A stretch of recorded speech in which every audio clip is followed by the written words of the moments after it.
1 Samuel അധ്യായം 21.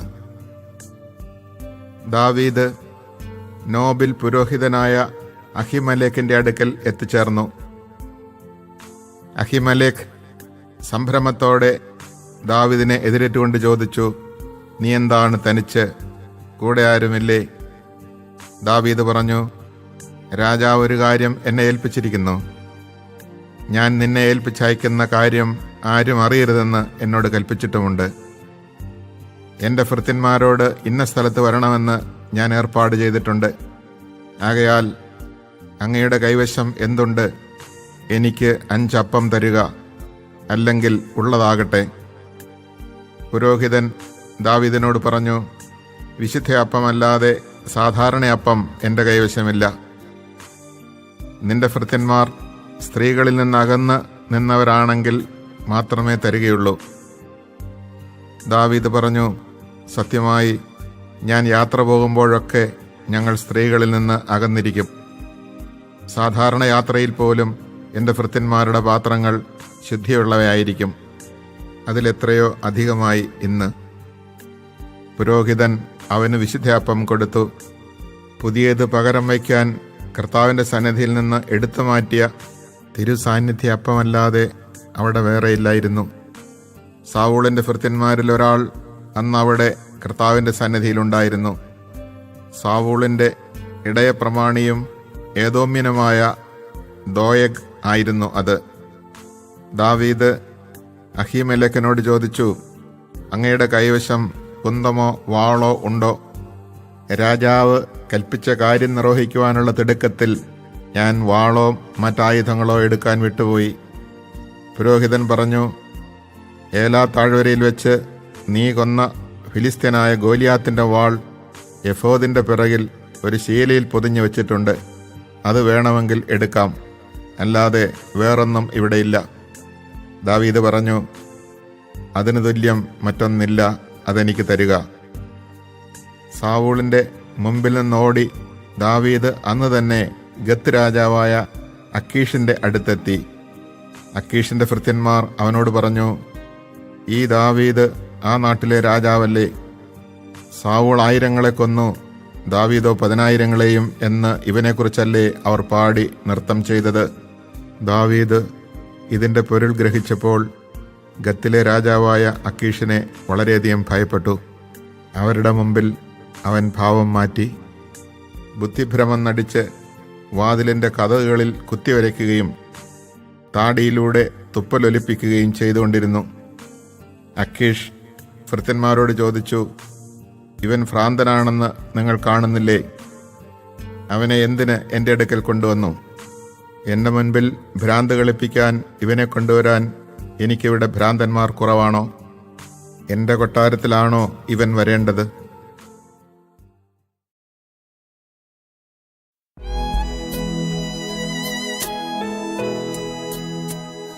ഒന്ന് Samuel അധ്യായം 22. ദാവീദ് അവിടെ നിന്ന് ഓടി രക്ഷപ്പെട്ട് അതുല്ലാം ഗുഹയിലെത്തി. അവൻ്റെ സഹോദരന്മാരും കുടുംബം മുഴുവനും ഇതറിഞ്ഞ് അവിടെ ചെന്നു. പീഡിതർ, കടമുള്ളവർ, അസന്തുഷ്ടർ എന്നിങ്ങനെ പലരും അവൻ്റെ ചുറ്റും കൂടി. അവൻ അവരുടെ എല്ലാം തലവനായി. 400ഓളം പേർ അവനോടുകൂടെ അവിടെ ഉണ്ടായിരുന്നു. ദാവീദ് അവിടെ നിന്ന് മോവാബിലുള്ള മിസ്പയിലെത്തി മോവാബ് രാജാവിനോട് അപേക്ഷിച്ചു, ദൈവം എനിക്ക് വേണ്ടി എന്താണ് ചെയ്യാൻ പോകുന്നതെന്ന് അറിയുന്നതുവരെ എൻ്റെ മാതാപിതാക്കന്മാർ അങ്ങയോടുകൂടെ താമസിക്കാൻ അനുവദിക്കണം. അവരെ അവൻ മോവാബ് രാജാവിൻ്റെ അടുത്താക്കി. ദാവീദ് രക്ഷാസങ്കേതത്തിലായിരുന്ന കാലമത്രയും അവർ അവിടെ താമസിച്ചു. പ്രവാചകനായ ഗാദ് ദാവീദിനോട് പറഞ്ഞു, സങ്കേതത്തിൽ ഒളിച്ചിരുന്നത് മതി, യൂദാദേശത്തേക്ക് പോവുക. അതനുസരിച്ച് ദാവീദ് ഹേരത്ത് വനത്തിലേക്ക് പോയി. ദാവീദിനെയും കൂട്ടാളികളെയും കണ്ടെത്തിയെന്ന് സാവൂൾ അറിഞ്ഞു. അവൻ കുന്തവുമായി ഗബയായിലെ കുന്നിൻ മുകളിലുള്ള പിച്ചിലുമരത്തിൻ്റെ ചുവട്ടിലിരിക്കുകയായിരുന്നു. ഭൃത്യന്മാർ ചുറ്റും നിന്നിരുന്നു. സാവൂൾ ചുറ്റും നിന്നിരുന്ന ഭൃത്യന്മാരോട് പറഞ്ഞു, ബെഞ്ചമിൻ ഗോത്രജരെ കേൾക്കുവിൻ. ജസയുടെ മകൻ നിങ്ങൾക്ക് നിലങ്ങളും മുന്തിരിത്തോട്ടങ്ങളും തരുമോ? നിങ്ങളെ സഹസ്രാധിപന്മാരും ശതാധിപന്മാരുമാക്കുമോ? നിങ്ങൾ എനിക്കെതിരെ ഗൂഢാലോചന നടത്തിയില്ലേ? ജസയുടെ മകനുമായി എൻ്റെ പുത്രൻ സഖ്യമുണ്ടാക്കിയപ്പോൾ ആരും എന്നോട് പറഞ്ഞില്ല. അവൻ എൻ്റെ ദാസനായ ദാവീദിനെ എനിക്കെതിരായി തിരിച്ചുവിടുകയും പതിയിരിക്കാൻ പ്രേരിപ്പിക്കുകയും ചെയ്തിട്ട് നിങ്ങളിൽ ഒരുവൻ പോലും എന്നോട് പറയുകയോ എന്നോട് സഹതപിക്കുകയോ ചെയ്തില്ല. അപ്പോൾ സാവൂളിൻ്റെ ഭൃത്യന്മാരുടെ അടുത്ത് നിന്നിരുന്ന ഏദോമ്യനായ ദോയഗ് പറഞ്ഞു, ജസയുടെ മകനെ ഞാൻ കണ്ടു. നോബിൽ വെച്ച് അഹിത്തൂബിൻ്റെ പുത്രൻ അഹിമലേക്കിൻ്റെ അടുക്കലേക്ക് അവൻ വരികയായിരുന്നു. അഹിമലേഖ് അവന് വേണ്ടി കർത്താവിനോട് പ്രാർത്ഥിച്ചു. അവന് ഭക്ഷണവും ഫിലിസ്തനായ ഗോലിയാത്തിൻ്റെ വാളും കൊടുത്തു. രാജാവ് അഹിത്തൂബിൻ്റെ മകനും പുരോഹിതനുമായ അഹിമലേക്കിനെയും അവൻ്റെ പിതൃഭവനത്തിലുള്ള എല്ലാവരെയും നോബിലുള്ള എല്ലാ പുരോഹിതന്മാരെയും ആളയച്ചു വരുത്തി. സാവൂൾ പറഞ്ഞു, അഹിത്തൂബിൻ്റെ പുത്ര കേൾക്കുക. പ്രഭു സംസാരിച്ചാലും അവൻ പ്രതിവചിച്ചു. സാവൂൾ ചോദിച്ചു, നീയും ജസയുടെ മകനും കൂടി എനിക്കെതിരായി എന്തിന് ഗൂഢാലോചന നടത്തി? നീ അവൻ അപ്പവും വാളും കൊടുക്കുകയും അവന് വേണ്ടി കർത്താവിൻ്റെ ഹിതമാരായുകയും ചെയ്തില്ലേ? അതുകൊണ്ടല്ലേ അവൻ ഇന്നും എനിക്കെതിരായി പ്രവർത്തിക്കുന്നത്? അഹീമലേക്ക് പറഞ്ഞു, അങ്ങയുടെ സേവകന്മാരിൽ ദാവീദിനോളം വിശ്വസ്തനായി വേറെ ആരുണ്ട്? അവൻ അങ്ങയുടെ മരുമകനും അംഗരക്ഷകരുടെ അധിപനും അങ്ങയുടെ ഭവനത്തിൽ ആദരിക്കപ്പെടുന്നവനും അല്ലേ? അവന് വേണ്ടി ദൈവത്തോട് ആരായുന്നത് ആദ്യമല്ല. രാജാവ് ഈ ദാസന്റെയോ പിതൃഭവനത്തിൻ്റെയോ മേൽ കുറ്റം ആരോപിക്കരുതേ. ഈ ദാസൻ ഇതൊന്നും അറിഞ്ഞിരുന്നില്ല. രാജാവ് പറഞ്ഞു, അഹിമലേഖ്, നീയും നിന്റെ കുടുംബവും മരിക്കണം. രാജാവ് അടുത്തുനിന്ന അംഗരക്ഷകനോട് ആജ്ഞാപിച്ചു, കർത്താവിൻ്റെ ആ പുരോഹിതന്മാരെ കൊന്നുകളയുക. അവരും ദാവീദിനോട് ചേർന്നിരിക്കുന്നു. അവൻ ഒളിച്ചോടിയത് അറിഞ്ഞിട്ടും എന്നെ അറിയിച്ചില്ല. എന്നാൽ കർത്താവിൻ്റെ പുരോഹിതന്മാരുടെ മേൽ കൈവയ്ക്കാൻ രാജഭൃത്യന്മാർ തയ്യാറായില്ല. അപ്പോൾ രാജാവ് ദോയഗനോട് കൽപ്പിച്ചു, നീ ആ പുരോഹിതന്മാരെ കൊല്ലുക. ഏദോമ്യനായ ദോയഗ് അത് ചെയ്തു. ചണനൂൽ കൊണ്ടുള്ള എഫോദ് ധരിച്ച 85 പേരെ അന്ന് അവൻ വധിച്ചു. ആ പുരോഹിതന്മാരുടെ നഗരമായ നോബ് അവൻ നശിപ്പിച്ചു. പുരുഷന്മാർ, സ്ത്രീകൾ, കുട്ടികൾ, ശിശുക്കൾ, കഴുതകൾ, ആടുമാടുകൾ എന്നിങ്ങനെ എല്ലാറ്റിനെയും വാളിനിരയാക്കി. എന്നാൽ അഹിത്തൂബിൻ്റെ മകൻ അഹിമലേക്കിൻ്റെ പുത്രന്മാരിൽ ഒരുവനായ അബിയാഥർ രക്ഷപ്പെട്ടോടി ദാവീദിൻ്റെ അടുത്തെത്തി. കർത്താവിൻ്റെ പുരോഹിതന്മാരെ സാവൂൾ വധിച്ച വിവരം അവൻ അറിയിച്ചു. ദാവീദ് അബിയാഥറിനോട് പറഞ്ഞു, ഏദോമ്യനായ ദോയഗ് അവിടെ ഉണ്ടായിരുന്നതിനാൽ അവൻ തീർച്ചയായും സാവൂളിനോട് പറയുമെന്ന് അന്ന് തന്നെ ഞാൻ മനസ്സിലാക്കിയിരുന്നു. നിന്റെ പിതൃഭവനത്തിൽ എല്ലാവരും മരിക്കുന്നതിന് ഞാൻ കാരണമായി. ഭയപ്പെടേണ്ട, എന്നോടുകൂടെ താമസിക്കുക. എൻ്റെ ജീവൻ അപഹരിക്കാൻ നോക്കുന്നവർ നിന്റെയും ജീവൻ അന്വേഷിക്കുന്നു. എൻ്റെ അടുക്കൽ നീ സുരക്ഷിതനായിരിക്കും.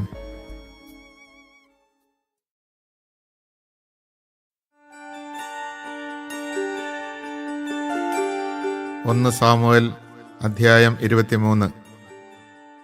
ഫിലിസ്ത്യർ കെയില ആക്രമിക്കുന്നെന്നും മെതിക്കളങ്ങൾ കവർച്ച ചെയ്യുന്നെന്നും ദാവീദിന് അറിവ് കിട്ടി. അതിനാൽ അവൻ കർത്താവിനോട് ആരാഞ്ഞു, ഞാൻ പോയി ഫിലിസ്ത്യരെ ആക്രമിക്കട്ടെയോ? കർത്താവ് ദാവീദിന് അനുമതി നൽകി. പോയി ഫിലിസ്ത്യരെ ആക്രമിച്ച് കെയില രക്ഷിക്കുക. ദാവീദിനോട് കൂടെയുള്ളവർ ചോദിച്ചു, നമ്മളിവിടെ യൂദായിൽ തന്നെ ഭയന്നാണ് കഴിയുന്നത്. പിന്നെ എങ്ങനെ ഫിലിസ്ത്യരെ നേരിടാൻ കെയിലായിൽ പോകും? ദാവീദ് വീണ്ടും കർത്താവിനോട് ആരാഞ്ഞു. കർത്താവ് പറഞ്ഞു, കെയിലായിലേക്ക് പോവുക. ഫിലിസ്ത്യരെ ഞാൻ നിന്റെ കയ്യിൽ ഏൽപ്പിക്കും. ദാവീദും കൂട്ടരും അവിടെ ചെന്ന് ഫിലിസ്ത്യരുമായി ഏറ്റുമുട്ടി അവരുടെ ആടുമാടുകളെ അപഹരിച്ചു. വലിയൊരു കൂട്ടക്കൊല അവിടെ നടന്നു. അങ്ങനെ ദാവീദ് കെയില നിവാസികളെ രക്ഷിച്ചു. അഹീമലേക്കിൻ്റെ മകൻ അബിയാഥർ രക്ഷപ്പെട്ട് കെയിലായിൽ ദാവീദിൻ്റെ അടുത്ത് വരുമ്പോൾ കയ്യിൽ ഒരു എഫോദും ഉണ്ടായിരുന്നു. ദാവീദ് കെയിലായിൽ വന്നിട്ടുണ്ടെന്ന് സാവൂളിന് അറിവ് കിട്ടി. അവൻ പറഞ്ഞു, ദൈവം അവനെ എൻ്റെ കയ്യിൽ ഏൽപ്പിച്ചിരിക്കുന്നു. എന്തെന്നാൽ വാതിലുകളും ഓടാമ്പലുകളുമുള്ള പട്ടണത്തിൽ പ്രവേശിച്ച് അവൻ സ്വയം കുടുങ്ങിയിരിക്കുന്നു. സാവൂൾ ജനത്തെ വിളിച്ചുകൂട്ടി കെയിലായിൽ ചെന്ന് ദാവീദിനെയും കൂട്ടരെയും ആക്രമിക്കാൻ കൽപ്പിച്ചു. സാവൂൾ തനിക്കെതിരെ ദുരാലോചന നടത്തുന്ന വിവരമറിഞ്ഞ് ദാവീദ് പുരോഹിതനായ അബിയാഥറിനോട് പറഞ്ഞു, എഫോദ് ഇവിടെ കൊണ്ടുവരിക. അനന്തരം ദാവീദ് പ്രാർത്ഥിച്ചു, ഇസ്രായേലിൻ്റെ ദൈവമായ കർത്താവേ, എന്നെ പ്രതി കെയിലാ നഗരത്തെ നശിപ്പിക്കാൻ സാവൂൾ ഒരുങ്ങുന്നതായി അങ്ങേ ദാസൻ കേട്ടു. കെയിലാ നിവാസികൾ എന്നെ അവൻ്റെ കയ്യിൽ ഏൽപ്പിച്ചു കൊടുക്കുമോ? അങ്ങയുടെ ദാസൻ കേട്ടതുപോലെ സാവൂൾ ഇങ്ങോട്ട് വരുമോ? ഇസ്രായേലിൻ്റെ ദൈവമായ കർത്താവേ, അങ്ങയുടെ ദാസന് ഉത്തരമരുളയണമേ. അവൻ വരുമെന്ന് കർത്താവ് അറിയിച്ചു. ദാവീദ് ചോദിച്ചു, കെയിലാക്കാർ എന്നെയും എൻ്റെ ആൾക്കാരെയും സാവൂളിൻ്റെ കയ്യിൽ ഏൽപ്പിച്ചു കൊടുക്കുമോ? കർത്താവ് പറഞ്ഞു, അവർ നിന്നെ ഏൽപ്പിച്ചു കൊടുക്കും. ഉടനെ ദാവീദും 600ഓളം വരുന്ന അവൻ്റെ ആൾക്കാരും കെയിലായിൽ നിന്ന് പുറത്തു കടന്ന് എങ്ങോട്ടെന്നില്ലാതെ യാത്രയായി. കെയിലായിൽ നിന്ന് അവൻ രക്ഷപ്പെട്ടു എന്നറിഞ്ഞപ്പോൾ സാവൂൾ യാത്ര നിർത്തിവെച്ചു. ദാവീദ് സിഫ് മരുഭൂമിയിലെ കുന്നുകളിൽ ഒളിസ്ഥലങ്ങളിൽ താമസിച്ചു. സാവൂൾ ദിനംതോറും അവനെ അന്വേഷിച്ചുകൊണ്ടിരുന്നു. എന്നാൽ ദൈവം അവനെ സാവൂളിൻ്റെ കയ്യിൽ ഏൽപ്പിച്ചില്ല. തൻ്റെ ജീവനെ തേടിയാണ് സാവൂൾ സഞ്ചരിക്കുന്നതെന്ന് അറിഞ്ഞപ്പോൾ ദാവീദ് ഭയപ്പെട്ടു. അവൻ സിഫ് മരുഭൂമിയിലെ ഹോറഷിലായിരുന്നു. സാവൂളിൻ്റെ മകൻ ജോനാഥാൻ ഹോറഷിലെത്തി ദാവീദിനെ ദൈവനാമത്തിൽ ധൈര്യപ്പെടുത്തി. അവൻ പറഞ്ഞു, ഭയപ്പെടേണ്ട, എൻ്റെ പിതാവ് സാവൂളിന് നിന്നെ പിടികിട്ടുകയില്ല. നീ ഇസ്രായേലിൻ്റെ രാജാവാകും. ഞാൻ നിനക്ക് രണ്ടാമനുമായിരിക്കും. എൻ്റെ പിതാവിനും ഇതറിയാം. അവർ ഇരുവരും കർത്താവിൻ്റെ സന്നിധിയിൽ ഒരു ഉടമ്പടി ചെയ്തു. ദാവീദ് ഹോറഷിൽ താമസിച്ചു. ജോനാഥാൻ വീട്ടിലേക്ക് തിരിച്ചുപോയി. സിഫുകാർ ഗെബയായിൽ സാവൂളിൻ്റെ അടുക്കൽ ചെന്ന് പറഞ്ഞു, ഞങ്ങളുടെ സമീപം ജഷിമോന് തെക്ക് ഹോറഷിലുള്ള ഹക്കീല കുന്നിലെ സങ്കേതങ്ങളിൽ ദാവീദ് ഒളിച്ചിരിക്കുന്നു. ആകയാൽ രാജാവേ, അങ്ങേക്ക് ഇഷ്ടമുള്ളപ്പോൾ വരിക. അവനെ രാജാവിൻ്റെ കയ്യിൽ ഏൽപ്പിച്ചു തരുന്ന കാര്യം ഞങ്ങൾ ഏറ്റിരിക്കുന്നു. സാവൂൾ പറഞ്ഞു, കർത്താവ് നിങ്ങളെ അനുഗ്രഹിക്കട്ടെ. നിങ്ങൾക്ക് എന്നോട് ദയ തോന്നിയല്ലോ. നിങ്ങൾ പോയി സൂക്ഷ്മമായി അന്വേഷിക്കുവിൻ. അവൻ്റെ ഒളിസ്ഥലം എവിടെയെന്നും ആരെല്ലാം അവനെ കണ്ടിട്ടുണ്ടെന്നും മനസ്സിലാക്കുവിൻ. അവൻ വലിയ തന്ത്രശാലിയാണെന്നാണ് ഞാൻ കേട്ടിരിക്കുന്നത്. ആകയാൽ അവൻ്റെ ഒളിസ്ഥലങ്ങളെല്ലാം കണ്ടുപിടിച്ചതിന് ശേഷം തിരികെ വന്ന് സൂക്ഷ്മവിവരം എന്നെ അറിയിക്കുവിൻ. അപ്പോൾ ഞാൻ നിങ്ങളോടുകൂടെ പോരാം. അവൻ നാട്ടിലെവിടെയെങ്കിലും ഉണ്ടെങ്കിൽ യൂദായിലെ ആയിരങ്ങളിൽ നിന്ന് അവനെ ഞാൻ തേടിപ്പിടിക്കും. അവർ പുറപ്പെട്ട് സാവൂളിനു മുൻപേ സിഫിലേക്ക് പോയി. ദാവീദും അനുചരന്മാരും ജഷിമോന് തെക്ക് അരാബായിലെ മാവോൻ മരുഭൂമിയിലായിരുന്നു. സാവൂളും സേവകരും അവനെ അന്വേഷിച്ച് പുറപ്പെട്ടു. ഇതറിഞ്ഞ ദാവീദ് മാവോൻ മരുഭൂമിയിലുള്ള പാറക്കെട്ടിലേക്ക് പോയി.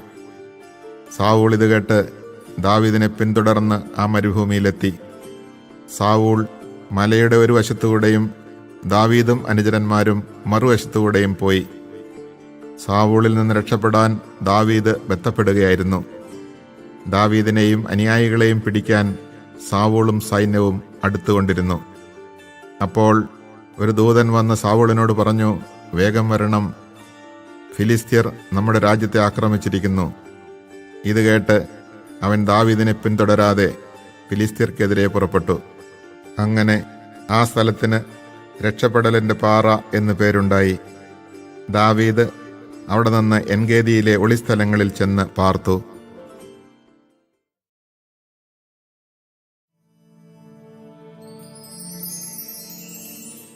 1 സാമുവേൽ അധ്യായം 24. ഫിലിസ്ത്യരെ തുരത്തിയതിനു ശേഷം മടങ്ങി വന്നപ്പോൾ ദാവീദ് എൻഗേദിയിലെ മരുഭൂമിയിലുണ്ടെന്ന് സാവൂളിന് അറിവ് കിട്ടി. ഉടനെ അവൻ ഇസ്രായേലിൽ നിന്ന് തിരഞ്ഞെടുത്ത 3000 പേരെ കൂട്ടിക്കൊണ്ട് ദാവീദിനെയും അനുചരന്മാരെയും അന്വേഷിച്ച് കാട്ടാടിൻ പാറകളിലേക്ക് പോയി. അവൻ വഴിയരികിലുള്ള ആലകളിലെത്തി അവിടെ ഒരു ഗുഹയിൽ വിസർജനത്തിനായി കടന്നു. അതേ ഗുഹയുടെ ഉള്ളറകളിലായിരുന്നു ദാവീദും അനുയായികളും ഒളിച്ചിരുന്നത്. ദാവീദിനോട് അനുയായികൾ പറഞ്ഞു, ഞാൻ നിന്റെ ശത്രുവിനെ നിന്റെ കയ്യിൽ ഏൽപ്പിക്കും, നിനക്കിഷ്ടമുള്ളത് അവനോട് ചെയ്യാം എന്ന് കർത്താവ് അങ്ങയോട് പറഞ്ഞിരുന്ന ആ ദിവസം ഇതാണ്. ദാവീദ് എഴുന്നേറ്റ് സാവൂളിന്റെ മേലങ്കിയുടെ അറ്റം പതുക്കെ മുറിച്ചെടുത്തു. അതോർത്ത് അവൻ പിന്നീട് വ്യസനിച്ചു. അവൻ അനുയായികളോട് പറഞ്ഞു, എൻ്റെ യജമാനനെതിരെ കൈ ഉയർത്താൻ അവിടുന്ന് ഇടവരുത്താതിരിക്കട്ടെ. എന്തെന്നാൽ അവൻ കർത്താവിൻ്റെ അഭിഷിക്തനാണ്. ഇങ്ങനെ പറഞ്ഞ് ദാവീദ് തൻ്റെ അനുയായികളുടെ മേൽ നിയന്ത്രണം ചെലുത്തി. സാവൂളിനെ ആക്രമിക്കാൻ അനുവദിച്ചില്ല. സാവൂൾ ഗുഹയിൽ നിന്നിറങ്ങി തൻ്റെ വഴിക്ക് പോയി. ദാവീദും ഗുഹയിൽ നിന്ന് പുറത്തിറങ്ങി, എൻ്റെ യജമാനനായ രാജാവേ എന്ന് സാവൂളിനെ പുറകിൽ നിന്ന് വിളിച്ചു. സാവൂൾ തിരിഞ്ഞു നോക്കിയപ്പോൾ ദാവീദ് സാഷ്ടാംഗം വീണ് വിധേയത്വം കാണിച്ചു. അവൻ സാവൂളിനോട് ചോദിച്ചു, ദാവീദ്, അങ്ങയുടെ ശത്രുവാണെന്ന് പറയുന്നവരുടെ വാക്കുകൾ അങ്ങ് കേൾക്കുന്നത് എന്തിന്? കർത്താവ് ഇന്ന് ഈ ഗുഹയിൽ വെച്ച് അങ്ങയെ എൻ്റെ കയ്യിൽ ഏൽപ്പിച്ചതെങ്ങനെയെന്ന് അങ്ങ് തന്നെ കണ്ടില്ലേ? അങ്ങയെ കൊല്ലണമെന്ന് ചിലർ പറഞ്ഞെങ്കിലും ഞാനത് ചെയ്തില്ല. എൻ്റെ യജമാനനെതിരെ ഞാൻ കൈ ഉയർത്തുകയില്ല. അങ്ങ് കർത്താവിൻ്റെ അഭിഷിക്തനാണെന്ന് ഞാൻ അവരോട് പറഞ്ഞു. എൻ്റെ പിതാവേ, ഇതാ എൻ്റെ കയ്യിൽ അങ്ങയുടെ മേലങ്കിയുടെ ഒരു കഷണം. ഞാൻ അതിൻ്റെ അറ്റം മുറിക്കുകയും അങ്ങയെ കൊല്ലാതിരിക്കുകയും ചെയ്തതിനാൽ ഞാൻ ദ്രോഹിയോ തെറ്റുകാരനോ അല്ലെന്ന് അങ്ങ് അറിഞ്ഞാലും ഞാൻ അങ്ങയ്ക്കെതിരെ തെറ്റ് ചെയ്തിട്ടില്ല. എന്നിട്ടും അങ്ങൻ്റെ ജീവൻ അപഹരിക്കാൻ അവസരം തേടി നടക്കുന്നു. നാം ഇരുവർക്കുമിടയിൽ കർത്താവ് ന്യായം വിധിക്കട്ടെ. കർത്താവ് എനിക്ക് വേണ്ടി അങ്ങയോട് പ്രതികാരം ചെയ്യട്ടെ. എൻ്റെ കരം അങ്ങയുടെ മേൽ പതിക്കുകയില്ല. ദുഷ്ടത ദുഷ്ടനിൽ നിന്ന് പുറപ്പെടുന്നു എന്നാണല്ലോ പഴമൊഴി. അങ്ങയുടെ മേൽ എൻ്റെ കൈ പതിക്കുകയില്ല. ആരെ തേടിയാണ് ഇസ്രായേൽ രാജാവ് പുറപ്പെട്ടിരിക്കുന്നത്? ആരെയാണ് അങ്ങ് അനുധാവനം ചെയ്യുന്നത്? ചത്ത പട്ടിയെയോ ഒരു ചെള്ളിനെയോ? വിധിയാളനായ കർത്താവ് എന്നെയും അങ്ങയെയും വിധിക്കട്ടെ. അവിടുന്ന് എന്നെ പരിശോധിച്ച് അങ്ങയുടെ കയ്യിൽ നിന്ന് രക്ഷിക്കട്ടെ. ദാവീദ് സാവൂളിനോട് ഇത് പറഞ്ഞു കഴിഞ്ഞപ്പോൾ അവൻ, എൻ്റെ മകനെ ദാവീദേ, ഇത് നിന്റെ സ്വരം തന്നെയോ എന്ന് ചോദിച്ചുകൊണ്ട് ഉറക്കെ കരഞ്ഞു. അവൻ ദാവീദിനോട് പറഞ്ഞു, നീ എന്നേക്കാൾ നീതിമാനാണ്. ഞാൻ നിനക്ക് ചെയ്ത തിന്മയ്ക്ക് പകരം നീ നന്മ ചെയ്തിരിക്കുന്നു. കർത്താവ് എന്നെ നിന്റെ കയ്യിൽ ഏൽപ്പിച്ചിട്ടും നീ എന്നെ കൊല്ലാതെ വിട്ട് എന്നോട് എങ്ങനെ പെരുമാറിയെന്ന് ഇന്ന് നീ കാണിച്ചു തന്നു. ശത്രുവിനെ കയ്യിൽ കിട്ടിയാൽ ആരെങ്കിലും വെറുതെ വിടുമോ? ഇന്ന് നീ എനിക്ക് ചെയ്ത നന്മയ്ക്ക് കർത്താവ് നിനക്ക് നന്മ ചെയ്യട്ടെ. നീ തീർച്ചയായും രാജാവാകുമെന്നും ഇസ്രായേലിൻ്റെ രാജത്വം നിന്നിൽ സ്ഥിരപ്പെടുമെന്നും എനിക്കറിയാം. ആകയാൽ എനിക്ക് ശേഷം എൻ്റെ സന്തതിയെ നിർമൂലമാക്കി എൻ്റെ നാമം എൻ്റെ പിതൃഭവനത്തിൽ നിന്ന് നീക്കം ചെയ്യുകയില്ലെന്ന് കർത്താവിൻ്റെ നാമത്തിൽ നീ എന്നോട് സത്യം ചെയ്യണം. ദാവീദ് സാവൂളിനോട് അങ്ങനെ സത്യം ചെയ്തു. സാവൂൾ കൊട്ടാരത്തിലേക്ക് പോയി. ദാവീദും അനുയായികളും സങ്കേതസ്ഥാനത്തേക്കും പോയി.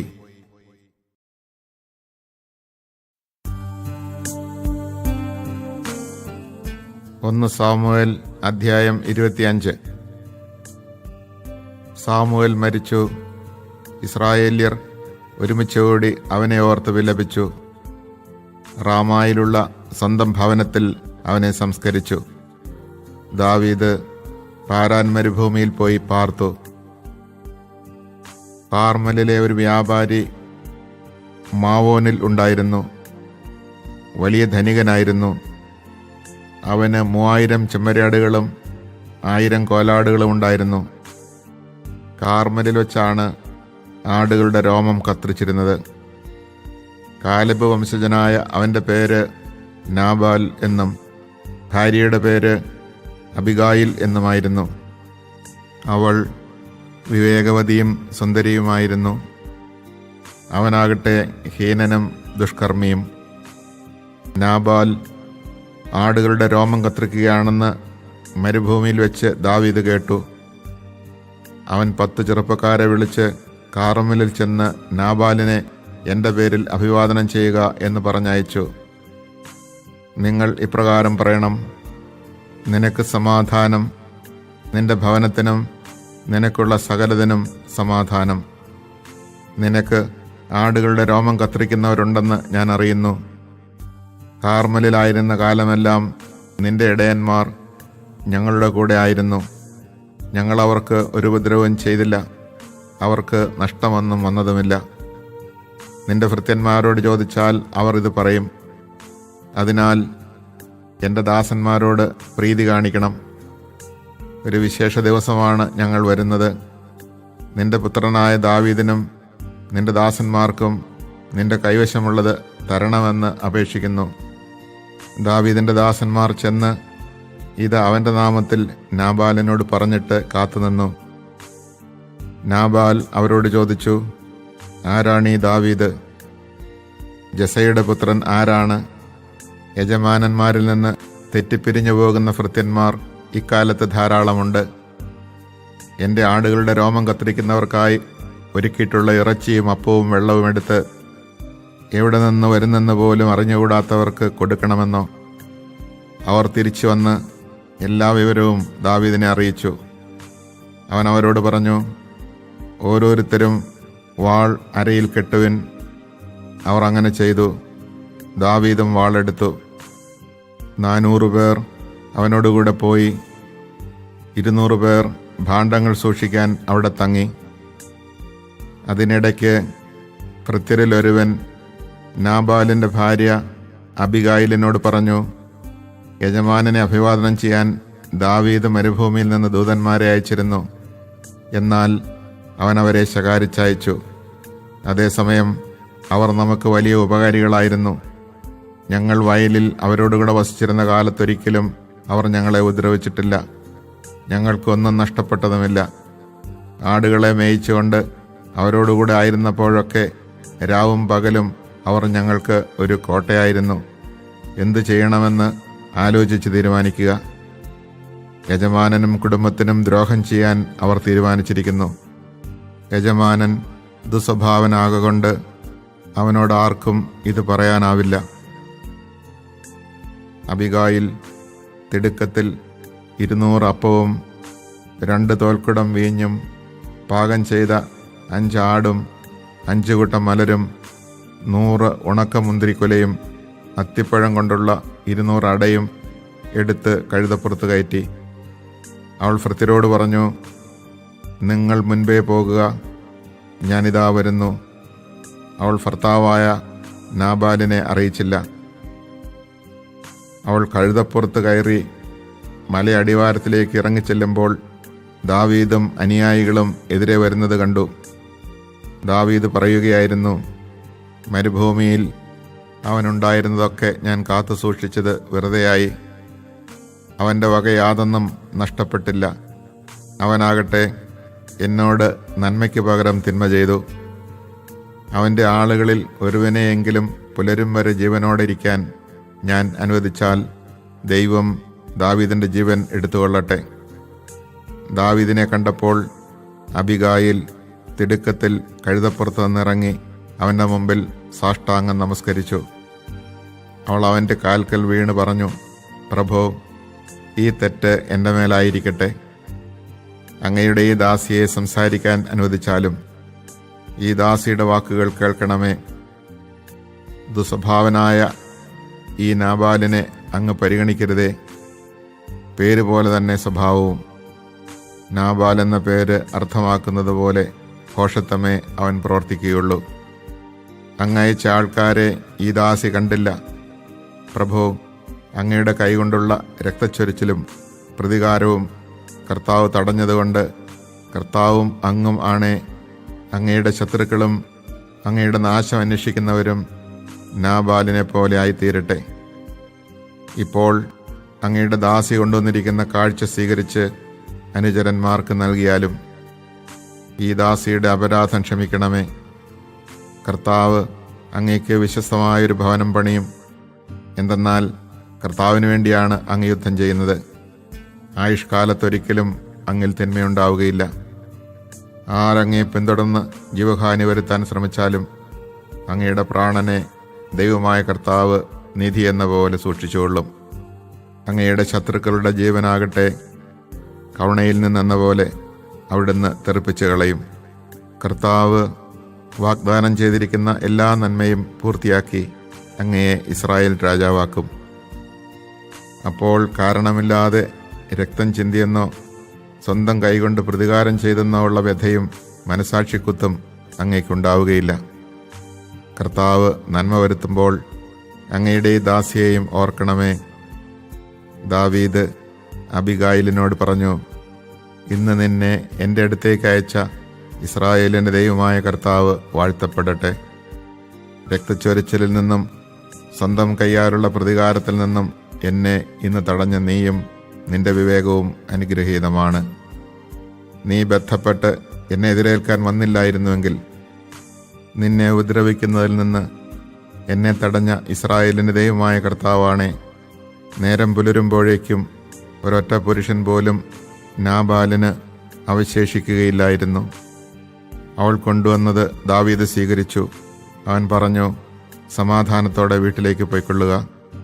നിന്റെ വാക്ക് ഞാൻ ശ്രവിച്ചിരിക്കുന്നു, നിന്റെ അപേക്ഷ ഞാൻ സ്വീകരിച്ചിരിക്കുന്നു.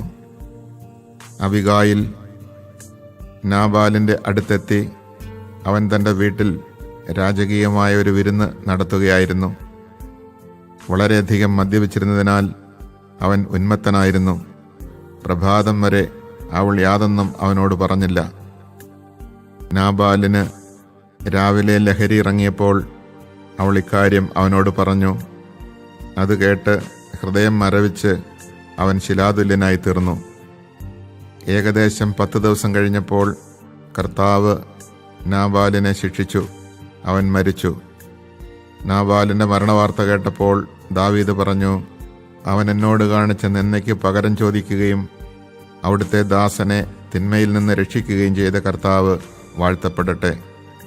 നാബാലിൻ്റെ ദുഷ്ടത കർത്താവ് അവൻ്റെ തലയിലേക്ക് തന്നെ അയച്ചിരിക്കുന്നു. അനന്തരം അബിഗായിലിനെ ഭാര്യയാക്കാനുള്ള ഉദ്ദേശത്തോടെ അവളോട് സംസാരിക്കാൻ ദാവീദ് ദൂതന്മാരെ അയച്ചു.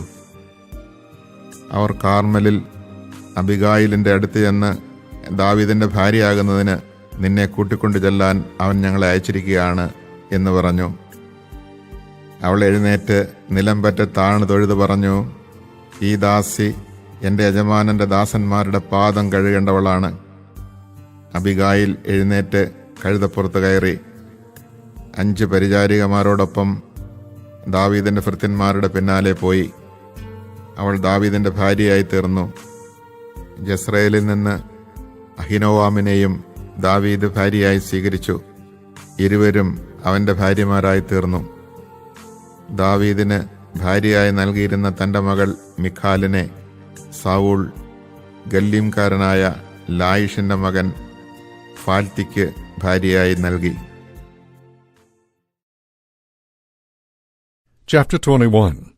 Then David departed on his way, while Jonathan went back into the city. David went to Ahimelech, the priest of Nob, who came trembling to meet him and asked, Why are you alone? Is there no one with you? David answered the priest, The king gave me a commission and told me to let no one know anything about the business on which he sent me or the commission he gave me. For that reason I have arranged a meeting place with my men. Now what have you on hand? Give me 5 loaves, or whatever you can find. But the priest replied to David, I have no ordinary bread on hand, only holy bread. If the men have abstained from women, you may eat some of that. David answered the priest, We have indeed been segregated from women as on previous occasions. Whenever I go on a journey, all the young men are consecrated, even for a secular journey. All the more so today when they are consecrated at arms. So the priest gave him holy bread, for no other bread was on hand except the showbread, which had been removed from the Lord's presence and replaced by fresh bread when it was taken away. One of Saul's servants was there that day, detained before the Lord. His name was Doeg the Edomite, and he was Saul's chief henchman. David then asked Ahimelech, "Do you have a spear or a sword on hand?" "I brought along neither my sword nor my weapons, because the king's business was urgent." The priest replied, "The sword of Goliath the Philistine, whom you killed in the vale of the Terebinth, is here, wrapped in a mantle behind an ephod. If you wish to take that, take it. There is no sword here except that one." David said, "There is none to match it. Give it to me." That same day David took to flight from Saul, going to Achish, king of Gath. But the servants of Achish said, "Is this not David, the king of the land? During their dances do they not sing? Saul has slain his thousands, but David his 10,000s?" David took note of these remarks, and became very much afraid of Achish, king of Gath. So as they watched, he feigned insanity, and acted like a madman in their hands, drumming on the doors of the gate, and drooling onto his beard. Finally Achish said to his servants, "You see the man is mad. Why did you bring him to me? Do I not have enough madmen that you bring in this one to carry on in my presence? Should this fellow come into my house?" Chapter 22. David left Gath and escaped to the cave of Adullam. When his brothers and the rest of his family heard about it, they came down to him there. He was joined by all those who were in difficulties or in debt or who were embittered, and he became their leader. About 400 men were with him. From there David went to Mizpah of Moab, and said to the king of Moab, "Let my father and mother stay with you until I learn what God will do for me." He left them with the king of Moab, and they stayed with him as long as David remained in the refuge. But the prophet Gad said to David, "Do not remain in the refuge. Leave and go to the land of Judah." And so David left and went to the forest of Hereth. Now Saul heard that David and his men had been located. At the time he was sitting in Gibeah under a tamarisk tree on the high place, holding his spear, while all his servants were standing by. So he said to them, "Listen, men of Benjamin, will the son of Jesse give all of you fields and vineyards? Will he make each of you an officer over 1,000 or 100 men, that you have all conspired against me? And no one tells me that my son has made an agreement with the son of Jesse? None of you shows sympathy for me, or discloses to me that my son has stirred up my servant to be an enemy against me, as is the case today." Then Doeg the Edomite, who was standing with the officers of Saul, spoke up. "I saw the son of Jesse come to Ahimelech, son of Ahitub, in Nob. He consulted the Lord for him and gave him supplies, and the sword of Goliath the Philistine as well." At this the king sent a summons to Ahimelech the priest, son of Ahitub, and to all his family who were priests in Nob, and they all came to the king. Then Saul said, "Listen, son of Ahitub." He replied, "Yes, my lord." Saul asked him, "Why did you conspire against me with the son of Jesse by giving him food and a sword, and by consulting God for him, that he might rebel against me and become my enemy, as is the case today?" Ahimelech answered the king, "And who among all your servants is as loyal as David, the king's son-in-law, captain of your bodyguard, and honored in your own house? Is this the first time I have consulted God for him? No, indeed. Let not the king accuse his servant or anyone in my family of such a thing. Your servant knows nothing at all, great or small, about the whole matter." But the king said, "You shall die, Ahimelech, with all your family." The king then commanded his henchmen standing by, "Make the rounds and kill the priests of the Lord, for they assisted David. They knew he was a fugitive, and yet failed to inform me." But the king's servants refused to lift a hand to strike the priest of the Lord. The king therefore commanded Doeg, "You make the rounds and kill the priests." So Doeg the Edomite went from one to the next, and killed the priests himself, slaying on that day 85 who wore the linen ephod. Saul also put the priestly city of Nob to the sword, including men and women, children and infants, and oxen, asses, and sheep. One son of Ahimelech, son of Ahitub, named Abiathar, escaped and fled to David. When Abiathar told David that Saul had slain the priests of the Lord, David said to him, I knew that day when Doeg the Edomite was there that he would surely tell Saul, I am responsible for the death of all your family. Stay with me, fear nothing. He that seeks your life must seek my life also. You are under my protection. Chapter 23. David received information that the Philistines were attacking Keilah and plundering the threshing floors. So he consulted the Lord, inquiring, Shall I go and defeat these Philistines? The Lord answered, Go, for you will defeat the Philistines and rescue Keilah. But David's men said to him, We are afraid here in Judah. How much more so if we go to Keilah against the forces of the Philistines? Again David consulted the Lord, who answered, Go down to Keilah, for I will deliver the Philistines into your power. David then went with his men to Keilah and fought with the Philistines. He drove off their cattle and inflicted a severe defeat on them, and thus rescued the inhabitants of Keilah. Abiathar, son of Ahimelech, who had fled to David, went down with David to Keilah, taking the ephod with him. When Saul was told that David had entered Keilah, he said, God has put him in my grip. Now he has shut himself in, for he has entered a city with gates and bars. Saul then called all the people to war, in order to go down to Keilah and besiege David and his men. When David found out that Saul was planning to harm him, he said to the priest Abiathar, Bring forward the ephod. David then said, O Lord God of Israel, your servant has heard a report that Saul plans to come to Keilah to destroy the city on my account. Will they hand me over? And now will Saul come down as your servant has heard? O Lord God of Israel, tell your servant. The Lord answered, He will come down. David then asked, Will the citizens of Keilah deliver me and my men into the grasp of Saul? And the Lord answered, Yes. So David and his men, about 600 in number, left Keilah and wandered from place to place. When Saul was informed that David had escaped from Keilah, he abandoned the expedition. David now lived in the refuges in the desert or in the barren hill country near Ziph. Though Saul sought him continually, the Lord did not deliver David into his grasp. David was apprehensive, because Saul had come out to seek his life. But while he was at Horesh in the barrens near Ziph, Saul's son Jonathan came down there to David and strengthened his resolve in the Lord. He said to him, Have no fear, my father Saul shall not lay a hand to you. You shall be king of Israel, and I shall be second to you. Even my father Saul knows this. They made a joint agreement before the Lord in Horesh, where David remained while Jonathan returned to his home.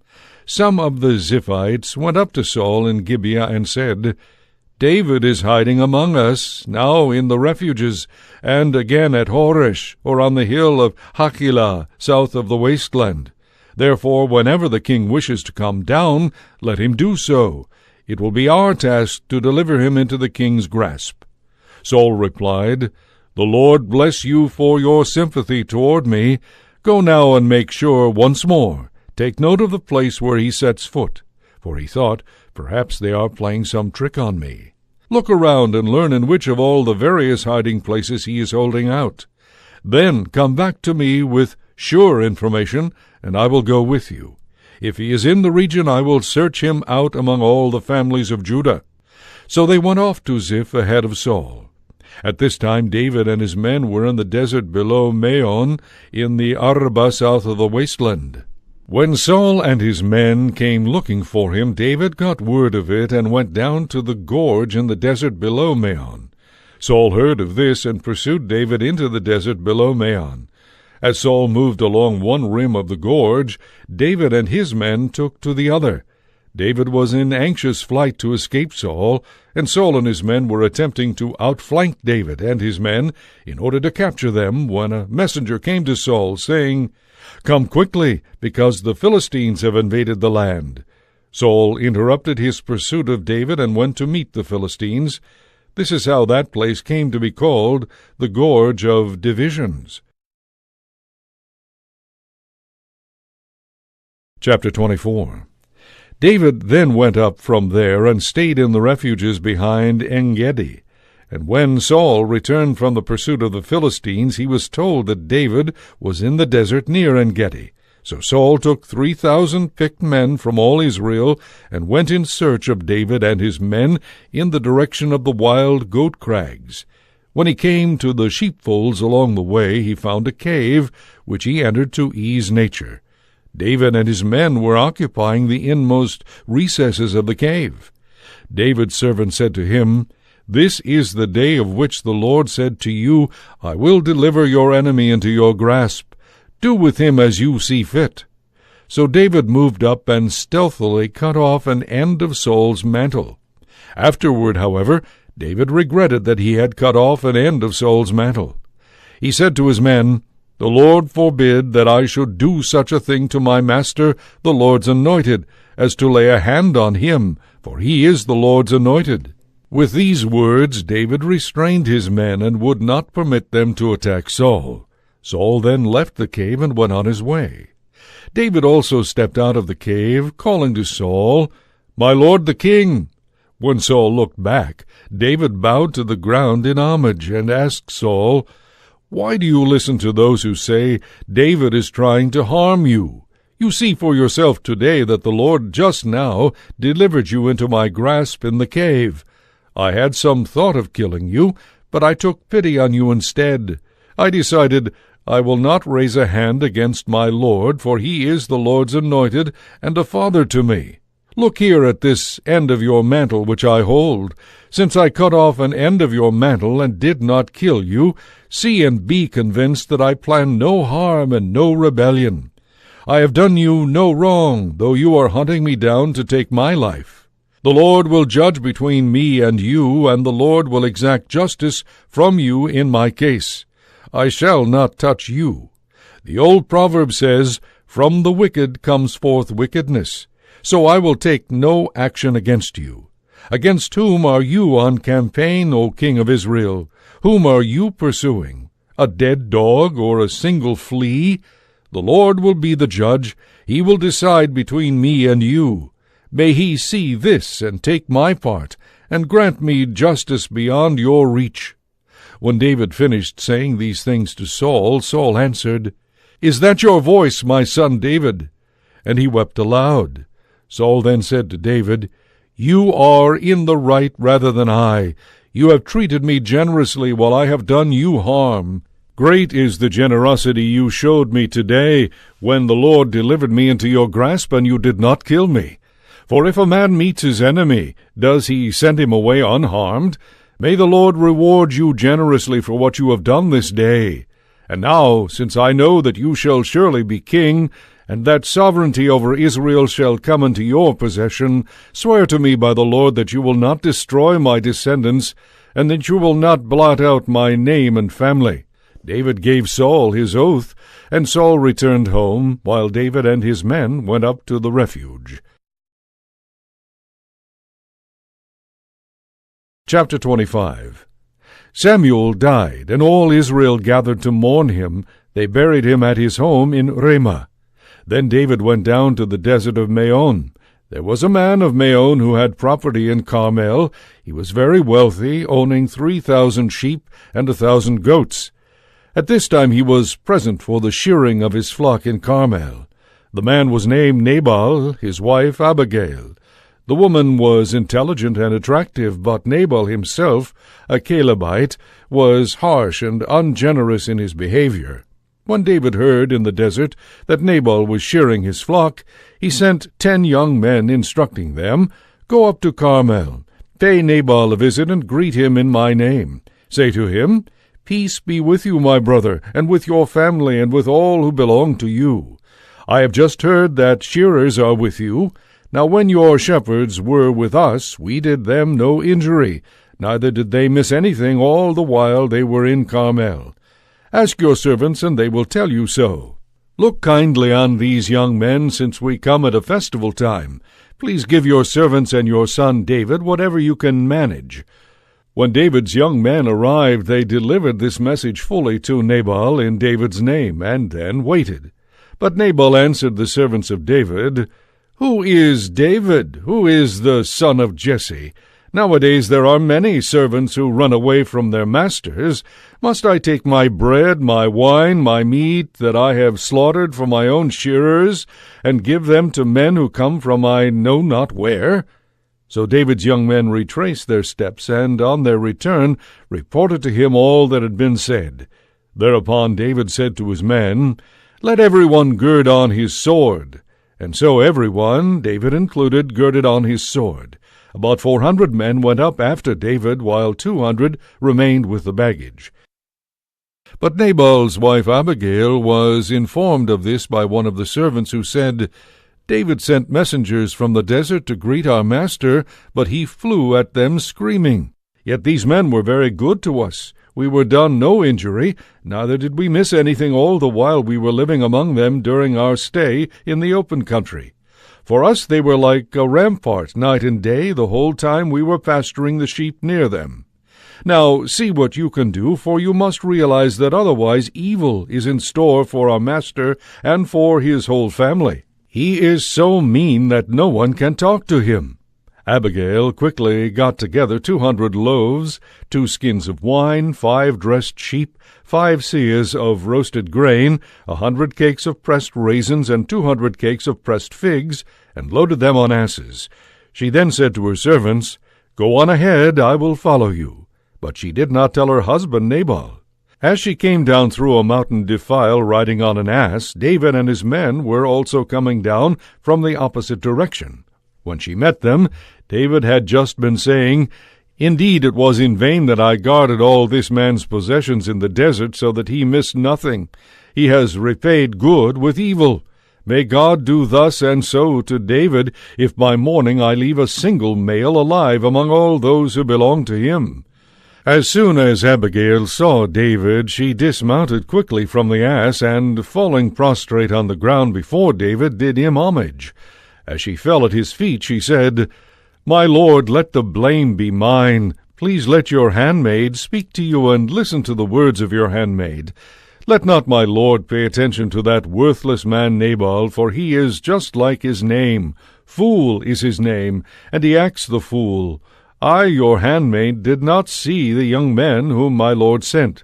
Now therefore, my lord, as the Lord lives, and as you live, it is the Lord who has kept you from shedding blood and from avenging yourself personally.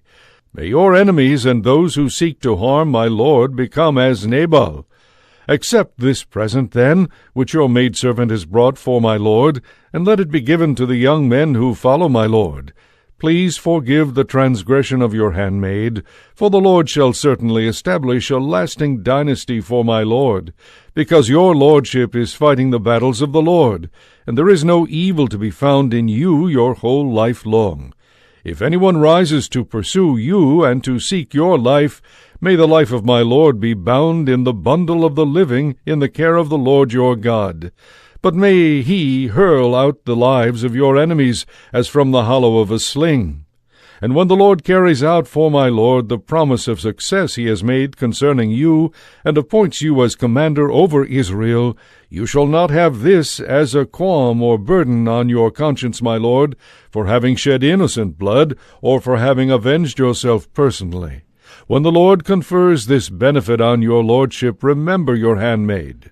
David said to Abigail, "Blessed be the Lord, the God of Israel, who sent you to meet me today. Blessed be your good judgment, and blessed be you yourself, who this day have prevented me from shedding blood and from avenging myself personally. Otherwise, as the Lord, the God of Israel, lives, who has restrained me from harming you, if you had not come so promptly to meet me, by dawn Nabal would not have had a single man or boy left alive." David then took from her what she had brought him, and said to her, "Go up to your home in peace. See, I have granted your request as a personal favor." When Abigail came to Nabal, there was a drinking party in his house like that of a king, and Nabal was merry because he was very drunk. So she told him nothing at all before daybreak the next morning. But then, when Nabal had become sober, his wife told him what had happened. At this his courage died within him, and he became like a stone. About 10 days later the Lord struck him, and he died. On hearing that Nabal was dead, David said, Blessed be the Lord, who has requited the insult I received at the hand of Nabal, and who restrained his servant from doing evil, but has punished Nabal for his own evil deeds. David then sent a proposal of marriage to Abigail. When David's servants came to Abigail in Carmel, they said to her, David has sent us to you that he may take you as his wife. Rising and bowing to the ground, she answered, Your handmaid would become a slave to wash the feet of my lord's servants. She got up immediately, mounted an ass, and followed David's messengers, with her 5 maids following in attendance upon her.